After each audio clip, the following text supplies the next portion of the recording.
Hi everyone, I'm Chef Dan. In today's video, I want to share with you a simple 4-ingredient recipe that I use to make homemade pickled onions and jalapeños. Let's get started. If you're like me, then you love everything pickled.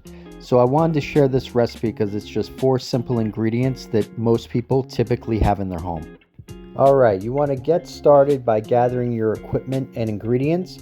For your equipment, you're going to need a small pot, 2 jars with lids, a sharp knife, cutting board, and measuring cups. And now for the ingredients. I start with 1/3 cup of white sugar. From there I go ahead and add 2 tablespoons of kosher salt.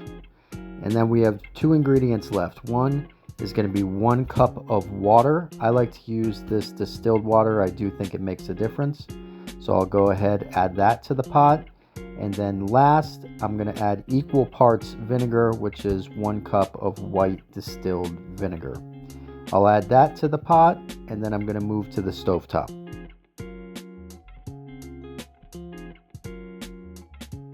Now I'm going to place the pickling liquid on a burner, set it to medium, and all I'm trying to do here is to dissolve the salt and the sugar. I don't want to boil this, and I actually want to pull it before it boils. Typically this takes about 10 minutes, could take a little longer. It'll give you a chance to cut your vegetables. So I give the jalapeños a nice wash, and then I'm going to take them to the cutting board.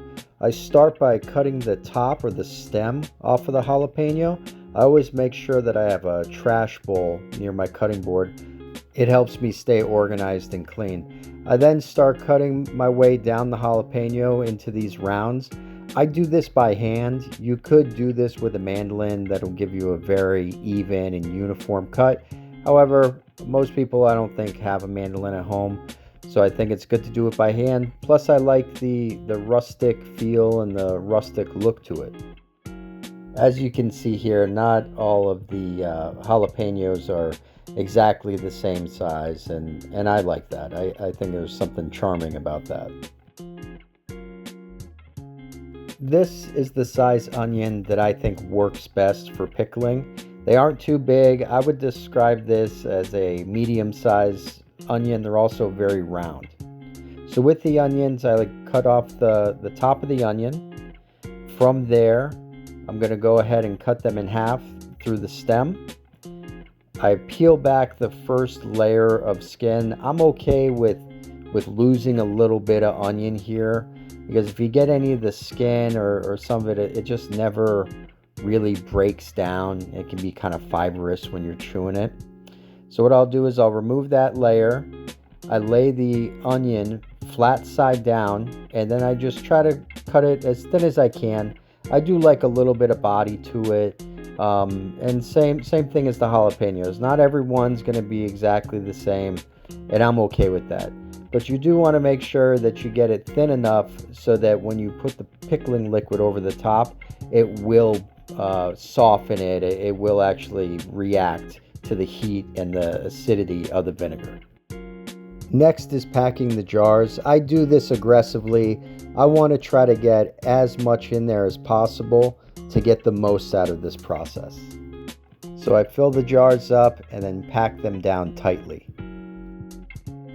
Now that I have the jars filled, I'm going to begin pouring the pickling liquid over the top.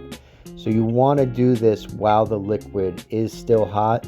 After removing it from the stovetop, I maybe waited 2-3 minutes before beginning this process.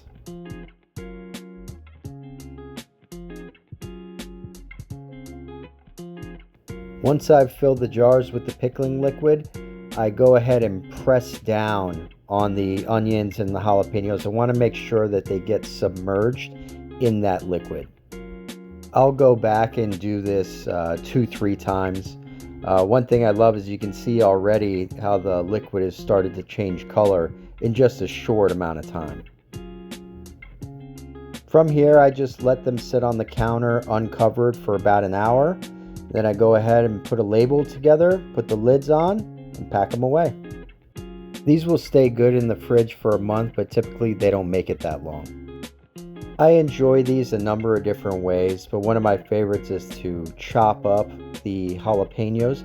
I add that to a smoked salmon dip that I make from scratch. I'd be happy to share the recipe with you. Just send me a message on the YouTube channel. I think the smoked salmon dip goes best with tortilla chips and then some extra jalapeños on the side. I like it spicy. As for the onions, I think they go great on top of a rice bowl or in a salad. Alright guys, well thanks for watching. I hope you give this recipe a shot.